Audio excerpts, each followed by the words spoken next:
Assalamualaikum warahmatullahi wabarakatuh. Saya Winda Lucia Sevitasari dari D3 TLM. Di sini saya akan menjelaskan tentang esai yang telah saya buat. Pertama, saya memberi judul esai saya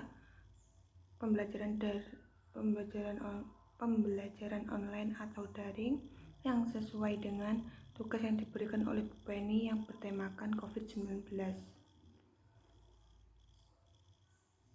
Kenapa saya memilih judul pembelajaran online?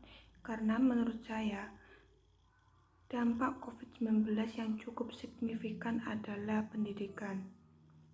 Di pembukaan pertama, saya memberikan sedikit asal mula COVID-19. Wabah COVID-19 bermula di Wuhan, Cina, dan telah diumumkan sebagai pandemi oleh Organisasi Kesehatan Dunia.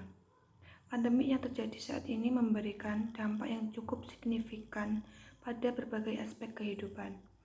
Data harian menunjukkan terjadinya peningkatan terkonfirmasi COVID-19 yang masih tinggi. Data gugus tugas percepatan COVID-19. Dan Indonesia pun masuk dalam keadaan darurat nasional. Hal ini membawa berbagai perubahan dan pembaruan kebijakan untuk diterapkan secara cepat dan tepat. Dan perubahan ini pun terjadi pada sektor pendidikan melalui surat edaran Kemendikbud RI nomor 3 tahun 2020 tentang pencegahan COVID-19 pada satuan pendidikan. Semua pendidikan di perguruan tinggi maupun sekolah dasar di Indonesia mewajibkan mahasiswa untuk belajar dari rumah atau daring, demi mendukung himbauan pemerintah agar melakukan physical distancing dan menjauhi aktivitas dalam segala bentuk kerumunan perkumpulan sebagai upaya untuk menekan perluasan COVID-19. Di isi esai saya menjelaskan tentang bagaimana penerapan yang diberikan pemerintah tentang kebijakan baru di pandemik ini. Dengan kebijakan physical distancing, maka mahasiswa diharuskan mengikuti pembelajaran online atau daring.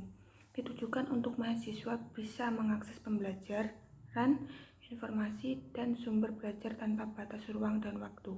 Selain itu, mahasiswa dapat berinteraksi dengan dosen menggunakan beberapa aplikasi seperti e-classroom, video conference, Zoom, Google Meet, WhatsApp Group, dan e-learning. Kegiatan belajar mulai daring seperti ini menuntut mahasiswa untuk memiliki kemandirian dalam belajar. Kemandirian belajar dibutuhkan oleh mahasiswa dalam membangun konsep prinsip yang dipelajarinya. Kemandirian belajar merupakan suatu kesadaran diri untuk belajar dengan tidak bergantung pada orang lain. Bersama perkuliahan daring juga memerlukan evaluasi persiapan perguruan tinggi dan juga memerlukan evaluasi dari dosen. Kondisi perkuliahan daring yang dibahas terdiri dari lokasi yang sering digunakan selama perkuliahan daring, jenis koneksi internet selama perkuliahan daring, kondisi sinyal internet, media yang digunakan pada saat melaksanakan daring, aplikasi yang digunakan selama daring, pemahaman belajar daring selama pandemi COVID-19, dan kendala yang dihadapi pada saat pelaksanaan pembelajaran daring, dan kesiapan terhadap aturan baru terhadap the new normal life selama perkuliahan luring nanti. Dan terakhir, saya memberikan kesimpulan di esai saya.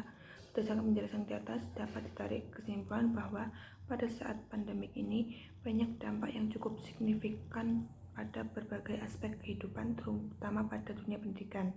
Salah satu pendukung dalam menangani masalah ini adalah dengan kegiatan belajar dari rumah atau daring. Pembelajaran ini menuntut mahasiswa untuk memiliki kemandirian dalam belajar. Kemampuan belajar dibutuhkan oleh mahasiswa dalam membangun konsep dan prinsip yang dipelajari. Pelaksanaan perkuliahan daring juga memerlukan persiapan perguruan tinggi dan juga memerlukan evaluasi dari dosen, dan juga memperhatikan kendala-kendala yang dihadapi pada saat pelaksanaan pembelajaran daring dan setiap terhadap aturan baru terhadap the new normal life selama perkuliahan luring nanti. Terima kasih telah meluangkan waktu untuk mendengarkan penjelasan dari esai saya. Wassalamualaikum warahmatullahi wabarakatuh.